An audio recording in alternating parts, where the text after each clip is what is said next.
বন্ধুরা অনেকদিন পরে কিন্তু আরেকটি মিনি ব্লগ নিয়ে তোমাদের কাছে চলে এলাম। আর তোমরা দেখেই বুঝতে পারছো যে আমরা কিন্তু একটা কীর্তন বাড়িতে এসেছি।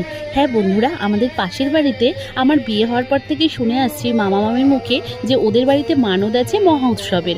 যথারীতি এত দিন পর, মানে এত দিন নয়, এত বছর পর সেই শুভ দিনটা কিন্তু আজকে এসেছে। তাই যথারীতি আমরা সবাই মিলে গেছি ওদের বাড়িতে।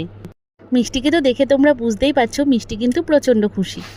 সকাল থেকে যথারীতি ওদের বাড়িতে যেতে পারিনি। আর আমাদের বাড়িতে তো তোমাদেরকে আগেও কিছু ব্লগে বলেছি যে আমাদের যেখানে নিমন্ত্রণ থাক না কেন, সারাদিনও যদি নিমন্ত্রণ থাকে বাড়িতে রান্নাবান্না করতে হবে না এরকম ধরনের, তারপরেও কিন্তু আমাদের বাড়িতে রান্না করতে হয়, কারণ আমার শ্বশুরমশাই কোথাও যায় না।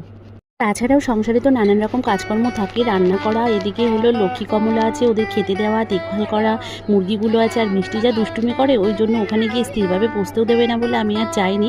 আমি রাত 8টার সময়ই যথারীতি গেছিলাম। আর আমার শাশুড়ি মা মাঝে মাঝে একটু গেছিলো। আর তোমাদেরকে দেখালাম বসেছিল, ওটা হচ্ছে ওই বাড়ির মামার ছোট বৌমা।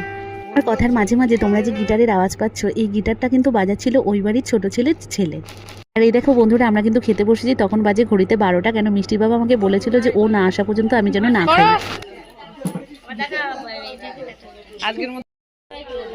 এই মামিদের বাড়ি মহোৎসব হচ্ছে।